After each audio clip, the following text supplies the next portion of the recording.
Good morning, જય શ્રી કૃષ્ણ, જય મોગલમાં. કેમ છો બધા મજામાં જશો? જો આપણે હે ને નાહી ધોઈ ફ્રેશ થઈ ગયા છે અને આજે છે સાઈતો, એટલે આપણે મસ્ત તૈયાર થઈ ગયા છીએ. આપણે હે ને જો અત્યારમાં તમને સીતરામાના દર્શન કરાવું છું. આપણે સીતરામાની પૂજા કરી છે આજે. સીતરા સાઈતો છે ને જે સીતરામાની આપણે પૂજા કરી લીધી. અત્યારમાં મસ્ત તૈયારી પણ થઈ ગયા છે અને હવે સંજવારી ને એવું બધું નીકળી ગયું છે, પોતા બાકી છે. આપણે જો અહીંયા છે ને નવો બિઝનેસ ચાલુ કર્યો ને એનો માલ આવી ગયો છે.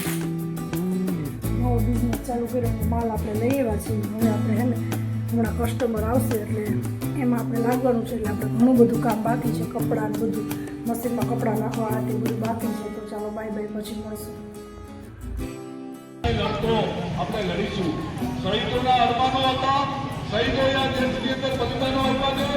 ભગતસિંહ 23 વર્ષની ઉંમરે ફાંસીના માંડવા ચડી કરીને પોતે હસ્તે રૂપે જ્યારે ફાંસીની સજા થાય ત્યારે ગુનેગારને ઝડપીને લઈ જવો પડે અને ફાંસીને અંતરે ચડાવવો પડે. ત્યારે ભગતસિંહ, સુખદેવ અને રાજગુરુને જ્યારે કહેવામાં આવ્યું ચાલો ભગતસિંહ તમારો ફાંસીનો સમય થઈ ગયો છે, ત્યારે ભગતસિંહ, સુખદેવ અને રાજગુરુ એક ઉતરી મેરા રસ્તે ભગતસિંહ જોડા ગાતા ગાતા ફાંસીના માથા સુધી જાય છે અને ફાંસીના બાજરે ચડીને એમનો ગાડીઓ એને ચોક્કસ કરીને પોતાના ઘોડામાં સાથે બેસીને ઇસ્લામ ઇસ્લામનો નારો પુકાર્યો.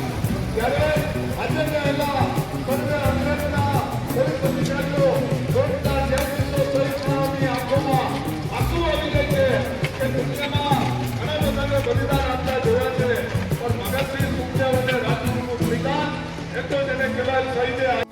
આજે તો હે ને નીજુબેનને હે ને માથું દુખવા માંડ્યું. અચાનક ઉઠીને તો એ કે મને માથું દુખે, પપ્પા મને માથું દુખે. તો પપ્પા એને હે ને બામ લગાડે માથામાં.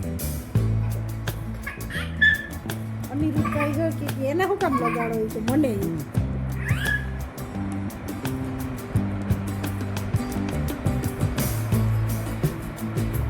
બીજું શું દુખે? હે ક્યાં દુખે? ક્યાં દુખે મને કહેતો. જો એને રૂમાલ બાંધી દે એટલે માથું ન દુખે ને. એટલે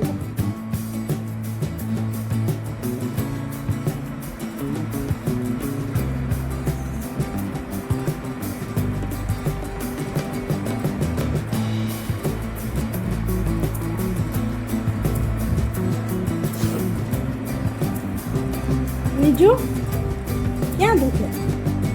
ક્યાં આમ કરતો બતાવી ક્યાં મને દુખે?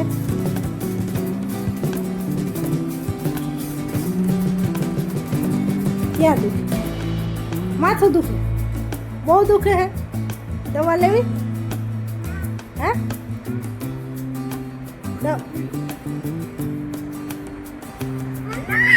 અનુ જો અનુ એને ખેંચે છે.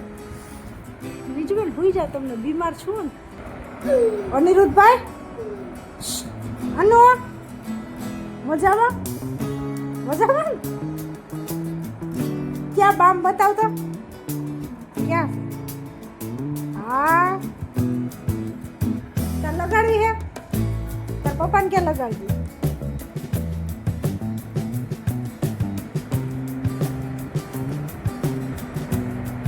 હુઈ જાવ. કયો હુઈ જા. એ હુઈ ગયો. જો એને બામ લગાડવી નહીં કે હું હુઈ જાઉં કે હુઈ ગયો. બીજું બેન કેવું લાગે બામ લગાડ્યા પછી? સારું લાગે? હે ચલો બાય બાય કહી દો. તો હે ને જો આવું બધું કંઈક વીખીને બેઠા છે ને બધું હરખું કરવાનું છે આપણે વ્યવસ્થિત બધું. અને વિરજાબેનની પણ તબિયત સારી નથી આજે. વિરજાબેન બેસી ગયા છે પણ આ જો ને આ ભાઈ તો અમને વખત નથી લેતા. જો અનુભાઈ બેહો ઈ કે તું ઈ કે આ બધું હરખું કરતો લઈ હું એ કરવાનું બધું વીખું જો એને આજે મજા નથી.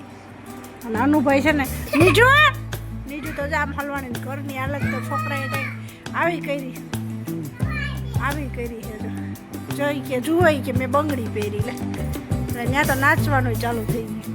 હું પહેર્યું નીજુ? હવે બધા ચારા કચરા થઈ ગયા છે પણ કબાટને એવું સાફ કરવાનું છે ને એટલે આપણે આ બધું વીખીને બેઠા છે. બધું સાફ કરવાનું છે. નીજુબેનને બંગડી બહુ બોક્સ આ આવી ગયું છે એટલે એ બધું હરખું કરે છે મારું હવે પણ છેલ્લે ને પાછી લઈ લેવાનું છે ને આ બેન તો મૂડમાં નથી એટલે આમ બેસી ગયા છે મજા નથી ને એટલે નાનુભાઈ તો અમારે સાવ છે જોઈએ આમ આમ કરે આગળ આગળ તો વાહ વાહ વાહ આમ આમ કર આમ કર એમને આમ આમ એમને આખું કરતા આખું કેમ કરાય આમ એમ નથી જોવું જો અમે હે ને આ બધું સાફ સફાઈ કરીએ છીએ અને અનુભાઈ ને બધા જો અહીંયા રમે છે પણ અનિરુદ્ધભાઈ કંઈ કરવા દેતા નથી